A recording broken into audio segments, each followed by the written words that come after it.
ويجعلون لله ما يكرهون وتصف ألسنتهم الكذب أن لهم الحسنى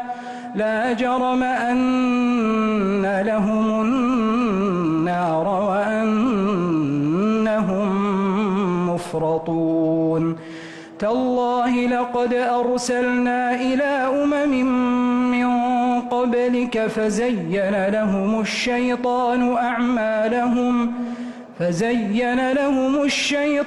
أعمالهم فهو وليهم اليوم ولهم عذاب أليم